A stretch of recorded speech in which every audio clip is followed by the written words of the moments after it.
Hello everyone, नमस्ते, अस्सलाम वालेकुम, सत श्री अकाल। मैं हूं रोहित और आपका अपने यूट्यूब चैनल वे टू ज्ञानशाली में स्वागत करता हूं। आज की ये वीडियो 3 सवालों को रेस करेगी और उसके जवाब तलाशने की कोशिश करेगी। पहला सवाल, क्या नेहरू ने देश के नेशनल इंटरेस्ट को प्रभावित किया या कहें धोखा दिया? दूसरा सवाल, क्या नेहरू ने बड़ी गलती की? तीसरा सवाल, क्या नेहरू के द्वारा एक बड़ी भूल हुई? ये तीनों ही सवालों को हम तलाशेंगे, मगर ये सवाल जुड़े किससे हैं? देखो, ये सवाल जुड़ा है दुनिया का पावर हाउस कहा जाने वाले सिक्योरिटी काउंसिल से। सिक्योरिटी काउंसिलिंग यूएन का एक संगठन है या कहें उसका एक अंग है जिसमें P5 कंट्री है, उसे हम परमानेंट 5 भी कहते हैं या कहें पावर 5 भी कहते हैं। इसमें कौन कौन से सदस्य शामिल हैं? China, Russia, USA, France, Britain. अब ये जो P5 वाला मैटर है या P5 है, ये वीटो 5 वाला मैटर है, इसमें है क्या? विवाद यहाँ से शुरू होता है कि 1950 में अमेरिका और 1955 में यूएसएसआर द्वारा, जिसे वर्तमान में हम रशिया कहते हैं, भारत को इस P5 जो एक संगठन था या अंग था, इसमें सदस्यता के लिए कहा गया था। कैसी सदस्यता? चीन के स्थान पर भारत उसका मेंबर बने। क्या ये सच है, क्या ये गलत है? इस पे आज चर्चा करेंगे। चलिए फिर हम शुरू करते हैं। देखो, इस सवाल को तलाशने के लिए कि भारत के लिए सदस्यता का ऑफर किया गया था, उसे जानने से पहले हमें जानना होगा कि आखिर चीन की सदस्यता क्या थी। जब तक हम इसे नहीं जान पाएंगे तब तक हम जान ही नहीं पाएंगे कि भारत के लिए अमेरिका और यूएसएसआर ने क्या मांग की। देखो, भारत चीन को उस समय 2 नामों से जाना जाता था। एक था ROC, रिपब्लिक ऑफ चाइना, दूसरा था PRC, People's Republic of China. ठीक है, जो ROC वाला था वो किसके अंडर में था? च्वांग काई शेक, जो वहां के शासक थे, और उनकी पार्टी का नाम था KMT यानी कि कोमितांग। कोमितांग इनकी पार्टी का नाम था और वहां के रूलर थे। मगर होता क्या है, PRC वाला, पब्लिक रिपब्लिक ऑफ चाइना, जो वर्तमान में PRC कहा जाता है चाइना का नाम, जो माओ थे, माओ क्या करते हैं, 1949 में वहां पर क्या होती है, माओवादी क्रांति होती है, कम्युनिस्ट क्रांति होती है। और उस कम्युनिस्ट क्रांति का ये परिणाम क्या होता है, वहां पर 1949 में एक नया नाम चाइना का देखने के लिए मिलता है, वो PRC, people Republic of China. अब जरा कोमितांग को जान ले या कहें चांग काई शेक को जान ले, जो उनका ROC था। जब हम देखें जो ROC था, जब हम सेकेंड वर्ल्ड वॉर की बात करते हैं तो ये कहा जाता है 2 ग्रुप थे। कौन सा? एक धुरी राष्ट्र और एक मित्र राष्ट्र। जो मित्र राष्ट्र वाले देश थे उसमें यूएसएसआर, यानी कि उस समय यूएसएसआर नहीं होता था, रशिया, चाइना को कहीं ना कहीं उसका सपोर्टर माना जाता है, किसका? मित्र राष्ट्र का। उसमें जो मेन 3 थे, कौन कौन थे? यूएसए, फ्रांस, ब्रिटेन, ये 3 माने जाते। वहीं धुरी राष्ट्र की बात करें तो उसके अंदर कौन थे? Japan, Germany, Italy. इन तीनों ही देश ने पूरे वर्ल्ड को प्रभावित कर रखा था, इसलिए चीन भी, और साथ ही साथ कौन से वाला चीन? ROC वाला। ध्यान रखना, ROC वाले में और PRC में अंतर कर लेना होगा, तभी हम सदस्यता को जान पाएंगे। ठीक है, ROC वाला जो ये चीन था वो किसके साथ था? एलाइज ग्रुप के साथ, यानी उस मित्र राष्ट्रों के साथ, अमेरिका वाले ग्रुप के साथ। होता क्या है, जब हमारी UN 24 अक्टूबर 1945 के अंदर बनती है, 1945 के अंदर बनती है 24 अक्टूबर को, तो क्या होता है, 5 मेंबर सदस्य निकल के आ रहे। कहते हैं कौन से members? Permanent members security counselling के अंदर। सिक्योरिटी काउंसिलिंग के अंदर उस समय 11 सदस्य हुआ करते थे, 6 सदस्य नॉन परमानेंट यानी कि अस्थायी, जो बाद में 1963 में 15 कर दिए गए और उसकी संख्या 10 कर दी गई। मगर P5 की वर्तमान में भी संख्या 5 ही है। और उस P5 में, परमानेंट 5 में कौन से सदस्य? ROC। ठीक है, ROC यानी रिपब्लिक ऑफ चाइना। कौन से वाला? चांग काई शेक वाला। अब होता क्या है, यहाँ पर जब माओ की क्रांति 1949 में हो जाती है और देखने के लिए मिलता है वहाँ पर कम्युनिस्ट रेवोल्यूशन होता है या कहें साम्यवादी क्रांति होता है 1949 में। तो क्या होता है, जो चांग काई शेक है वो कहाँ चले जाते हैं? ताइवान चले जाते हैं। ताइवान भाग खड़े होते हैं। देखे ना कि पूरी जनता के साथ इन्होंने लाल क्रांति कर दी थी। उस लाल क्रांति का क्या परिणाम हुआ? चांग काई शेक के हाथ से सत्ता चली गई। मगर क्या हुआ, वर्ल्ड में या कहें जो कैपिटलिस्ट कंट्री थे, देख रहे हैं ना, चांग काई शेक किसका समर्थन यहाँ पर कर रहे हैं? वो पूंजीवादी खेमे में थे। पूंजीवादी खेमे का मतलब हो गया अमेरिका, फ्रांस, ब्रिटेन के साथ यहाँ खड़े थे और बाद तक भी उनके साथ खड़े रहे, उनका सपोर्ट उन्हें मिलता रहा। इसलिए कहा जाता है ROC को ही वो सदस्यता दी गई। ठीक है, मगर क्या होता है, कम्युनिस्ट सरकार वहां बन गई। देखो, आम जनता की सरकार वहां बन गई थी। जब वो लाल क्रांति हुई, उन्होंने, किसानों ने वहां पर समर्थन दिया ना, मजदूरों ने वहां पर उन्हें समर्थन समर्थन दिया। तो भैया जिस जनता का समर्थन जिसे ज़्यादा होगा वही तो सत्ता पर काबिज होगा। वैसे ही 1949 में कम्युनिस्ट रेवोल्यूशन होने के बाद अब ये मुद्दा उठता था कि आखिर कौन से वाला चीन, याद रखना, कौन से वाला चीन परमानेंट 5 कहलाएगा। देखो अमेरिका वाला जो खेमा था उसका मानना था ROC वाला ही क्या कहलाएगा, P5 में शामिल रहेगा, ठीक है। और इसका कहता था, माओ वाला कहता था PRC नहीं हम शामिल होंगे। और ये वाला जो कहा जाता था ताइवान भी कहा जाता, दूसरे शब्दों में इसे कहें ये कहा जाता था जो ताइवान है वो P5 का मेंबर है। और वो ताइवान कौन से वाला था, ROC वाला। और ताइवान इसलिए कहा जाता जो क्योंकि चांग काई से कहाँ भाग गए थे, वो भाग गए थे ताइवान। अब जरा वन चाइना पॉलिसी को जान ले क्या है। देखो वन चाइना पॉलिसी ये है, चाहे वो ताइवान हो चाहे वो तिब्बत हो, वो सभी क्या है, किसके हिस्से हैं, इसी PRC के या ROC के। देखो दोनों ही वन चाइना पॉलिसी पे सेम मत रखते थे। वन चाइना पॉलिसी में चाहे वो तिब्बत हो, चाहे साथ ही साथ क्या हो, चाहे वो हमारा ताइवान हो, वो चाइना के अंदर ही है। और उसका सीधे तौर पर रिप्रेजेंटेशन कौन कर रहा है वर्ल्ड में, एक कंट्री के नाम पर हो रहा है, वो है चाइना, ना कि ताइवान। मगर होता क्या है, 1971 तक चलते चलते जब चाइना इतना डेवलप कर जाता है, सरकार किसकी चलती है, माओ वाली सरकार चलती है, PRC वाली, पीपल रिपब्लिक ऑफ चाइना। तो 1971 में ये विवाद खत्म हो जाता है कि अब इस सदस्यता ताइवान वाले या कि ROC को ना मिल करके किसको मिलेगी, PRC को, पीपल रिपब्लिक ऑफ चाइना। और ये पीपल रिपब्लिक ऑफ चाइना को ही भारत भी समर्थन करता था, यानी कि माओ को नेहरू भी समर्थन करते थे। इतना हमने जान लिया, ये इसका इतिहास था कि चाइना का कि वहां पर भी P5 कंट्री में पहले ROC हुआ करता था, बाद में PRC को जगह मिल गई। अब जरा जान लेते हैं उस समय जब ये P5 का सदस्य बन रहा था तो उस समय भारत क्या कर रहा था। देखो भारत उस समय जब 1945, याद रखना 24 अक्टूबर 1945 को UN का जन्म होता है और उसके 6 दिन बाद, अभी उसे बताएंगे, वैसे 6 दिन बाद भारत इसमें शामिल हो जाता। मगर भारत की स्थिति उसे जान लेते हैं। भारत उस समय क्या था, गुलाम था, उसे आज़ादी नहीं मिलती, वो ब्रिटिश भारत कहलाया जाता था। याद रखना जनवरी 1942 में एक सम्मेलन होता है, इसे वॉशिंगटन घोषणा भी कहा जाता है या कहीं संयुक्त राष्ट्र घोषणा भी कहा जाता है, ठीक है। इस घोषणा के अंदर क्या था कि जो मित्र राष्ट्र होंगे, जो चाहे वो अमेरिका वाले हो, ब्रिटेन हो, फ्रांस हो, उसमें भारत भी गया था।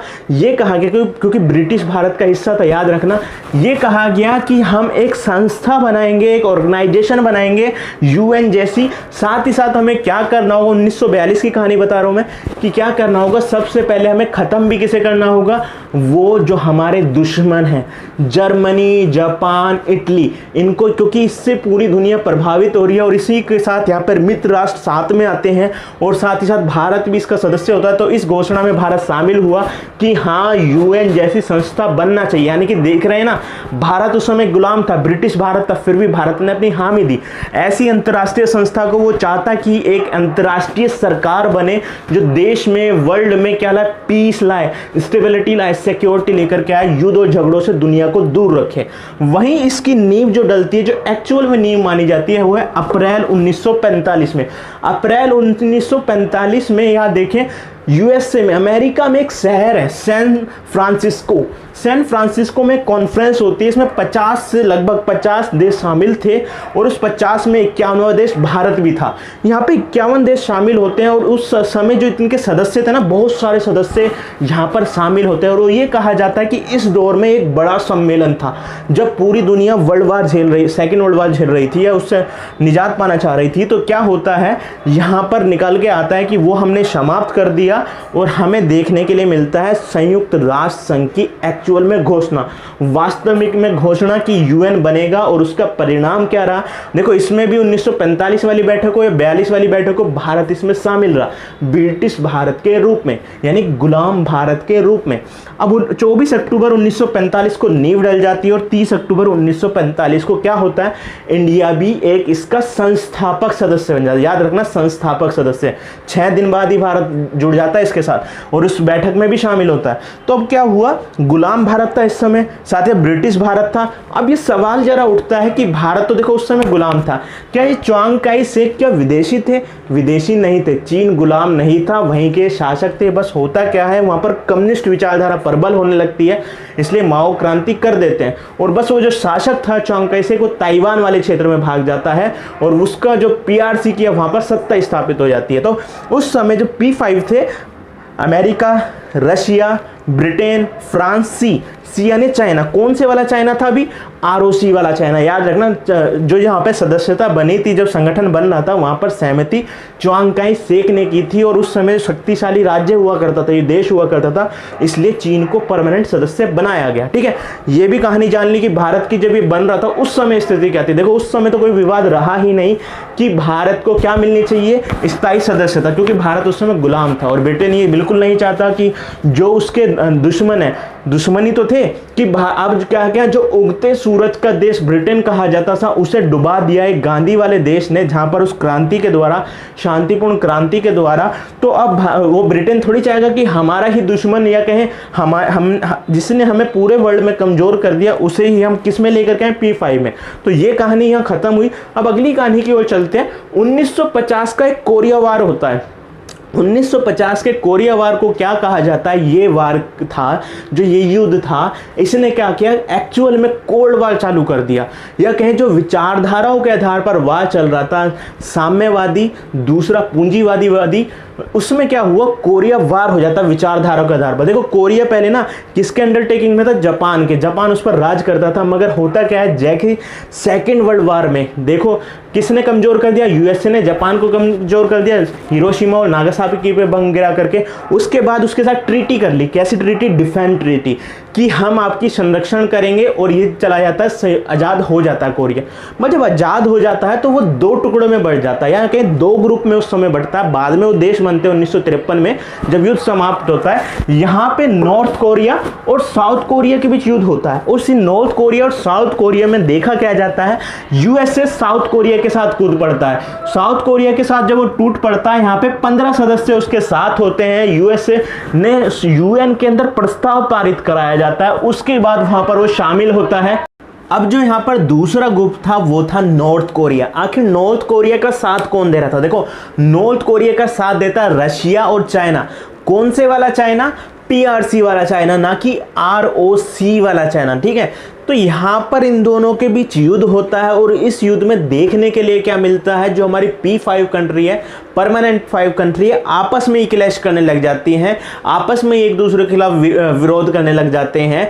दूसरा क्या होता है, बाइकआउट भी करने लग जाता है बैठकों का। कौन? रशिया। तो इसके बीच क्या निकलता है, जब इसका सॉल्यूशन नहीं निकल पा रहा था, तो महासभा, जो दुनिया की पार्लियामेंट या संसद कहा जाता है, जिसे महासभा UN की, पहले प्राथमिकता उसे दी जाती है। और इसमें क्या कहा गया, 1950 में शांति के लिए एक एकता प्रस्ताव आया, यानी कि यूनाइटी प्रस्ताव आया। इसमें क्या कहा गया कि क्योंकि P5 के अंदर अपने ही कॉन्ट्राडिक्टरी हो जाती है। ये P5 क्या है, अपने नेशनल इंटरेस्ट देखने लग जाते हैं। इनको जिम्मेदारी दी गई है कि पूरे वर्ल्ड के इंटरेस्ट को लेकर के चले, अपने ही जूतम पेजारू होते हैं अपने इंटरेस्ट को लेकर के। तो इसलिए क्या कहा गया, महासभा के पास अगर इनके बीच सहमति नहीं बनती है तो महासभा निर्णय लेगी। ठीक है, पहला चेंज हुआ था और बड़ा चेंज माना जाता है इसे।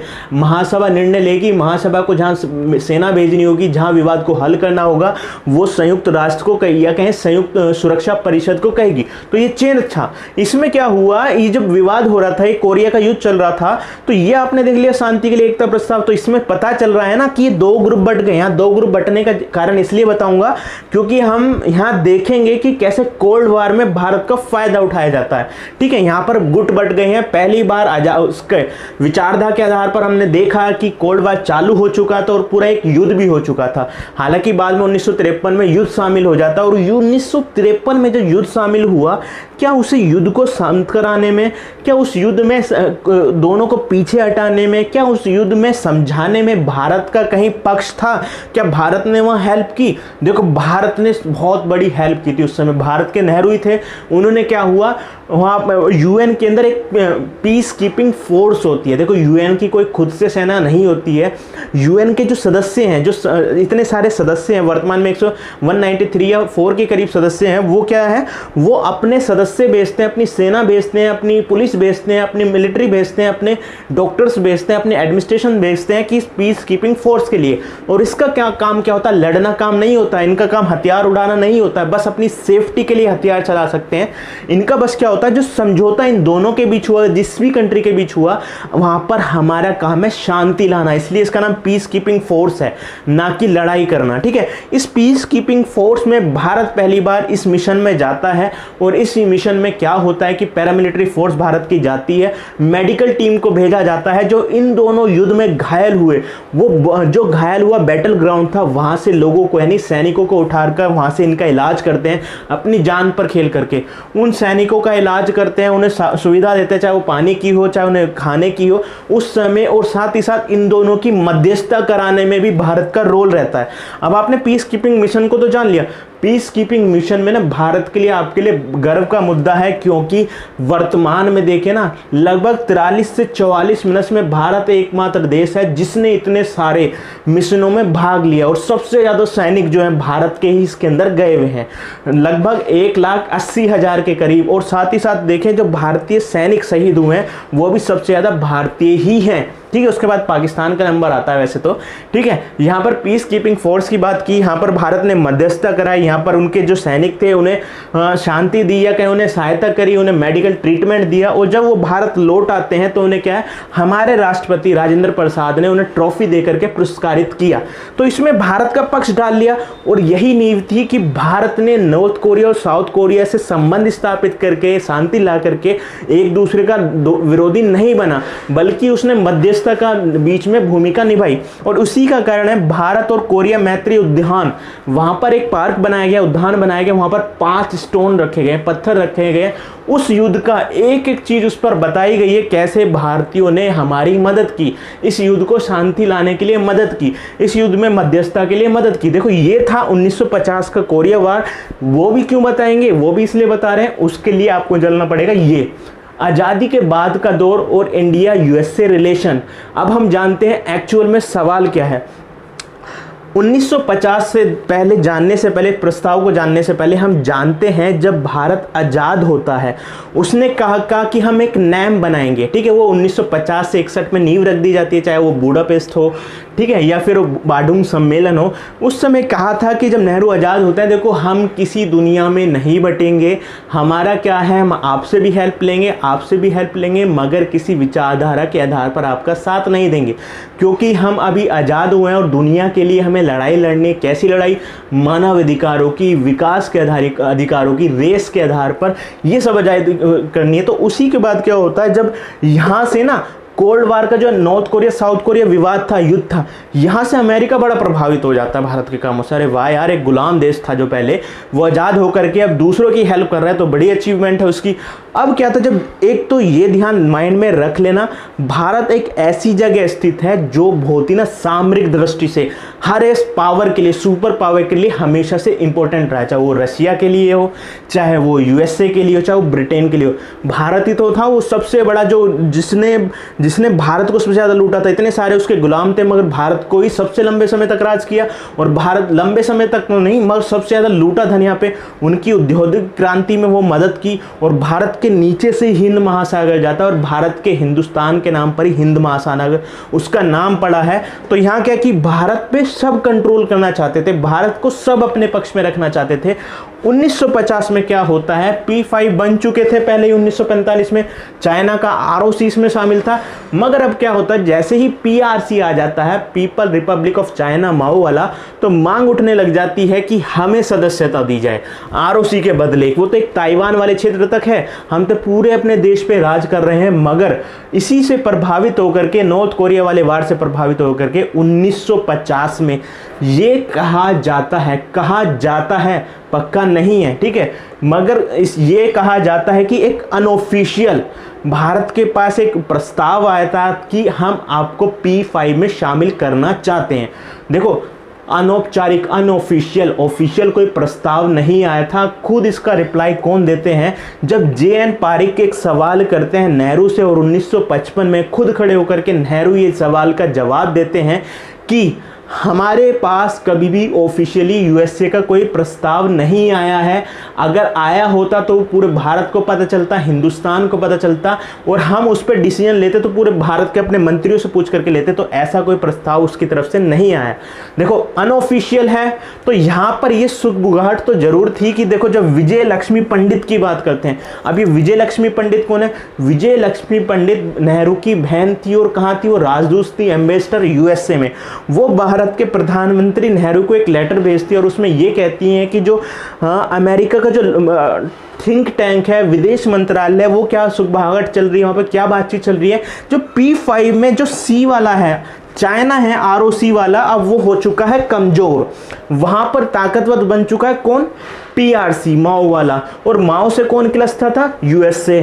अब USA क्यों क्लस्टर था? तो वो साम्यवाद था, नॉर्थ कोरिया में उसने उसका साथ दिया था और वो साम्यवादी, और उसका दुश्मन किसका था? वो ROC का। और ROC किसको समर्थन करता था? USA को। तो इसलिए कहा कि यहाँ पर ऐसी बात, विजय लक्ष्मी पंडित अपने लेटर में कहते हैं कि यहाँ पर ऐसी बात चल रही है कि वो सदस्यता भारत को दी जाए। भारत के जो प्रधानमंत्री थे नेहरू, उन्होंने रिप्लाई किया विजय लक्ष्मी पंडित का, देखो ऐसा ना तो अभी प्रस्ताव आया, और दूसरी बात, हम ये अपनी सामर्थ्य के आधार पर, अपने बल के आधार पर, अपनी खुद की क्षमता के आधार पर सीट लेना चाहेंगे P5 में। ठीक है, ठीक है, किसी की सीट छीनकर नहीं, क्योंकि पहले से इस पे काबिज था कौन? चाइना। कौन से वाला? ROC वाला। क्या जरा भारत उस सीट को, अगर वो फॉर्मल प्रस्ताव आ भी जाता तो उस समय सोचे क्या वो फॉर्मल प्रस्ताव आ जाता और इसमें जो चीन का साथ था, सहयोगी था रशिया, क्या वो उस पर वीटो नहीं करता? हमारे देश में इसके ऊपर इतना विवाद बनाया जाता है कि भारत को प्रधानमंत्री ने खुद इसका जवाब दिया था 1955 में, और आज वर्तमान में भी ये विवाद अभी तक कायम है कि वहाँ से प्रस्ताव आया था, आपने उस प्रस्ताव को कबूल क्यों नहीं किया? देखो साफ जवाहरलाल नेहरू बताते हैं, विजय लक्ष्मी पंडित को जवाब देते हैं कि हमारे पास ना तो प्रस्ताव आया, और दूसरी चीज़ ये कि हम खुद की कीमत पे हम अपने पड़ोसी को दुश्मन नहीं बनाना चाहते। ठीक है, दुश्मन नहीं बनाना चाहते, उसका सवाल अभी आगे देंगे कि दुश्मन बनाया नहीं बनाया, उसका सवाल देंगे। तो इसका हम देखा कि जो 1950 का, तो और वैसे भी ना देखो, जब भारत के साथ USA के संबंध होते हैं, चाहे वो हरित क्रांति हो, चाहे हमारा स्पेस सेक्टर देखें, शुरुआत में स्पेस सेक्टर के जो सारा भाई अन्य जो हमारे यहाँ पे साइंटिस्ट रहे, वो कहाँ से सब पढ़ करके आ रहे थे? USA से ही। ठीक है, तो USA पावरफुल था और भारत को देखो ये हेल्प तो करता था, USA भारत को हेल्प तो करता था, मगर जता देता था, मतलब ये कहता था कि हम आपको भीख में हेल्प कर रहे हैं। तो इस तरीके का इसका नेचर था। और आज भी आप देख सकते हैं ट्रम्प क्या है, कोरोना का काल आया, हम अपने देश के लोगों को ठीक करें, पहले आपको इंजेक्शन दे। तो ट्रम्प धमकी देते हैं, वैसे तो ये कहते हैं कि मोदी और हम बहुत अच्छे दोस्त हैं, उसके बाद धमकी देते हैं पूरे अंतर्राष्ट्रीय मीडिया में भारत को कि अगर आपने हमें ये इंजेक्शन नहीं दिए तो आपके परिणाम भुगतने पड़ सकते हैं, गलत परिणाम भुगतने पड़ सकते हैं। ये कैसा? तो याद रखें, कभी भी ना इंडिया और USA के रिलेशन की बात करें या किसी भी देश से इसके बात करें ना, ये अपने सेल्फ इंटरेस्ट की बात करता है, स्वार्थ की बात करता है। इसके लिए कोई सगा नहीं है, इसके लिए खुद एक पावर है, कभी भी अपनी पावर शेयर नहीं कर सकता। और यहां पर भी इसका स्वार्थ छुपा था, और स्वार्थ यही था कि क्योंकि यहां पर कोल्ड वार में देखा था, जब नॉर्थ कोरिया साउथ कोरिया का वार हुआ तो उस समय भारत आजाद भी होता, और उस आजादी के बाद ही, संविधान लागू होने के बाद ही क्या होता है, यहां पर वह शामिल भी होता है शांति के लिए मध्यस्थता में। ठीक है, तो इसलिए उन्होंने सोचा कि भी यहां पर USSR का प्रभाव नहीं पड़ा, USSR का प्रभाव नहीं पड़ा है, तो हम क्यों ना यहां पर पहले ही अपने इस खेमे में ले लें। तो उसका जवाब यही था कि हम यहां पर इस PRC को नाराज नहीं कर सकते थे। ठीक है, अब दूसरी बात आती है आजादी के बाद रशिया और इंडिया के संबंध। देखो रशिया और इंडिया के संबंध जो है ना, नेहरू के काल में भी सही रहे, मैं जब नेहरू का काल था उस समय ज्यादा रिलेशन थे हमारे USA के साथ, मगर जैसे ही इंदिरा आ जाती है ना, जब इंदिरा आ जाती है वहां के ही राष्ट्रपति उसे विच कह देते हैं, डायन कह देते हैं उसे, इंदिरा गांधी को, तो वो कैसे इनके साथ संबंध बनाएगी। और उन्होंने जान लिया था ये तो एक धोखेबाज है, समय प्रस्ती के अनुसार, अपने स्वार्थ के अनुसार हमारे साथ होता है, फिर दूसरे खेमे में चला जाता है। तो 1955 में भी प्रभावित होकर के, जब थोड़ा प्रभाव यहाँ चल रहा था, अभी नेहरू ही थे, यहाँ पर प्रभाव किसका बढ़ने लग गया था? USA का, कि US यार भारत को अपने अंदर लेना चाहता है तो हमें भी कुछ करना चाहिए। तो 1955 में देखा जाता है, 1955 में क्या करता है, USSR भारत को प्रस्ताव देता है कि आप हमारे साथ शामिल हुए, हम आपको P5 कंट्री में चाइना के स्थान पे, ROC के स्थान पर आपको सीट दिलाएंगे, यानी किसकी? P5 की। मगर ये कहा जाता है, कितने भी इतिहासकार आप छांट के देख लें, कोई भी देख लें जो आपकी पसंद का, वो यही कहता है जो इसका प्रस्ताव था ना, ये बस उत्साह वाला था, कि उत्साह में कि हम भारत को अपने अंदर ले लेते हैं, और भारत के जवाहरलाल नेहरू समाजवादी विचारधारा से प्रभावित हैं तो हमें सहायता हो सकती है। तो 1955 का प्रस्ताव ना एक मजाक की तरह था, ठीक है, उत्साह की तरह था कि हम अपने खेमे में लें, बस अपनी ओर आकर्षण कर दें कि हम भी भाई आपके साथ खड़े हैं, खाली USA आपके साथ नहीं खड़ा है। तो आपने देखा ये दो प्रस्ताव आए थे, ठीक है। इस दो प्रस्तावों को जानने के बाद जरा आप सवाल निकलता है, क्या सही में नेहरू ने, सवाल पहला, ठीक है, क्या सही में नेहरू ने देश को धोखा दिया या नेशनल इंटरेस्ट को प्रभावित किया? देखो यहाँ धोखे वाली बात तो थी ही नहीं, पहले से ही चीन उस पर काबिज था और आपने देखा अनौपचारिक था ना, तो आज तक इसका खुलासा हो पाया कि सच में वहाँ के जो लोग थे, यूएसए के जो या कहीं थिंक टैंक थे, वहाँ के विदेश मंत्रालय थे, उसने कुछ अनऑफिशियल भी प्रस्ताव भेजा था या नहीं। इस पर भी इतिहासकारों को कोई सही मतलब है ही नहीं, ऑफिशियल प्रस्ताव कोई नहीं आया था, तो नेहरू का हम धोखा यहाँ नहीं कह सकते, उन्होंने नेशनल इंटरेस्ट को प्रभावित नहीं किया, ठीक है। फिर दूसरी बात, यूएसएसआर के भी तर्ज पर देखें तो यहाँ पर एक ये उत्साह वाला प्रस्ताव था, मजाक था एक तरीके से, ठीक है, कि अपने खेमे में लेना चाहता था, साम्यवादी खेमे में लेना चाहता था। अब क्या ये नेहरू की गलती थी? देखो गलती साफ नेहरू कहते हैं हमारी कोई गलती नहीं है, कह रहा हम एक ऐसे देश को जो क्या कहते हैं हमारे साथ हमारा पड़ोसी है, नया उभर करके आया है, वो पूरे देश पे राज कर रहा है, अपने पीआरसी वाला चाइना, माओ वाला चाइना, क्या उससे हम दुश्मनी लेना चाहेंगे आने वाले समय में? और वैसे भी उस पर पहले से ही चाइना है, क्या उसे हटा करके हमें कोई ला सकता है? तो वो तो देखो उसके लिए चार्टर में संशोधन करना पड़ता, तभी इसे हम हटा सकते। तो क्या इतनी आसानी से हटा सकते थे? अगर हटाते तो चाइना हम पे आक्रमण नहीं कर देता, ठीक है। तो गलती भी नहीं कह सकते, इसे इस तरीके से भी कहते हैं, जब डिप्लोमेसी होती है ना वो इसी तरीके से चलाई जाती है। चाहे हमारा कोई भी एक देश का नेता हो, चाहे हम देखें नेहरू के बाद इंदिरा हो, राजीव गांधी के समय चीन के साथ अच्छे संबंध बनने स्टार्ट हो गए थे, फिर हम कहें अटल बिहारी वाजपेयी हो, या कहें फिर हम दूसरा देख सकते हैं मनमोहन की सरकार और वर्तमान में मोदी सरकार हो, क्या उनकी हम गलती नहीं मान सकते हैं कि वह जाते हैं, चीन भी जाते हैं और भारत भी आते हैं, उन्हें झूला भी झुलाते हैं, पाकिस्तान भी जाते हैं, जो अनऑफिशियल ये कहें कि अनऑफिशियल विजिट थी, पाकिस्तान जाकर उनकी माता को उपहार भी दे के आते, क्या उसे भी मोदी जी को भी हम गलत कहेंगे? नहीं, ये हमारी डिप्लोमेसी का एक जरिया होता है, हमारा उद्देश्य होता है कि दूसरे देशों के साथ संबंध अच्छे बने रहें। अब वो बात अलग है कि हर एक पार्टी अपनी जो पार्टी पॉलिटिक्स चमकाने के लिए एक दूसरे के आरोप लगाती रहती, चाहे वो कांग्रेस हो चाहे बीजेपी हो, दोनों ही एक दूसरे के आरोप लगाती है। तो यहाँ पर ना तो मोदी गलत थे, ना ही नेहरू गलत थे, ना अटल बिहारी वाजपेयी गलत थे, ना राजीव गांधी गलत थे, क्योंकि राजीव गांधी ने भी विश्वास किया था चाइना के ऊपर, ठीक है। उसने इसके समय ही ना अच्छे संबंध दोबारा हमारे चाइना से होने लगे थे, ठीक है। अब क्या कहें, भूल है? तीसरा सवाल है क्या भूल थी? देखो भूल के ऊपर भी बात आई तो ये भूल भी नहीं कहा जा सकता, या आप भूल कह भी दें, क्योंकि इस आधार पे, क्योंकि हिंदी चीनी भाई भाई, हमने चीन के ऊपर विश्वास किया मगर चीन ने हमें धोखा दिया, हमारे ऊपर युद्ध कर दिया, तो एक तरीके से आप भूल कह सकते हैं। मगर जब सिक्योरिटी काउंसिलिंग वाले सदस्यता की बात आएगी तो ये भूल भी नहीं थी, क्योंकि वो प्रस्ताव भी अनौपचारिक था, यूएसएसआर ने तो खुशी खुशी में कर दिया था कि हमारे खेमे में आइए। तो ये तीनों सवालों का जवाब मुझे लगता है आपको मिल गया होगा। अब जो लास्ट सवाल है वो ये है, क्या अगर उस समय हमारे देश के प्रधानमंत्री सरदार पटेल होते, एक एज्यूम करना है आपको, सरदार पटेल होते, क्या जो प्रस्ताव अनौपचारिक था इसके लिए क्या वो सहानुभूति रखते, क्या वो उसे प्रयास करते कि इस अनौपचारिक यानी अनऑफिशियल प्रस्ताव को फॉर्मल प्रस्ताव में बदला जाए, क्या वो प्रयास करते? देखो इतिहास के साथ ही वो सवाल भी मर गया है। वैसे अगर होता तो ये हो सकता था कि थोड़ा सा प्रयास करते, मतलब प्रयास की बात है ना, तो इनके भी प्रयास विफल ही हो जाते, ये 100% है। क्योंकि भैया इसे सी वाले को, सदस्य को, चाइना को कौन सपोर्ट कर रहा था? आपको पता है रशिया। और रशिया क्या अपना जो 3 देश पहले से ही हो, तीनों हमेशा से साथ रहते हैं, अमेरिका, ब्रिटेन और फ्रांस। जरा वहाँ चाइना अकेला पड़ जाता, वहाँ पे रशिया अकेला पड़ जाता, वो अपना एक साथी वहाँ से खोना चाहेगा? नहीं खोना जाएगा। तो कोई भी वहाँ पे उस समय प्रधानमंत्री भारत का होता, निर्णय यही निकलता, ये कोई ना तो भूल थी, ना ही गलती थी, ना ही नेशनल इंटरेस्ट यहाँ पर प्रभावित हो रहे थे। अब आपने ये जान लिया। हमारी जो अगली वीडियो है वो बन चुकी है, वो इस वीडियो के अगले दिन आएगी, उससे एक दिन बाद आएगी। तब तक के लिए अगर आपको इस वीडियो को लेकर के कोई सवाल हो या आपकी कोई राय हो और हमें बताना चाहते हो तो आप कमेंट सेक्शन में जाकर के हमें बता सकते हैं। तब तक के लिए आप इस वीडियो को लाइक करें, चैनल को सब्सक्राइब करें और वीडियो को ज़्यादा से ज़्यादा शेयर करें। जय हिंद।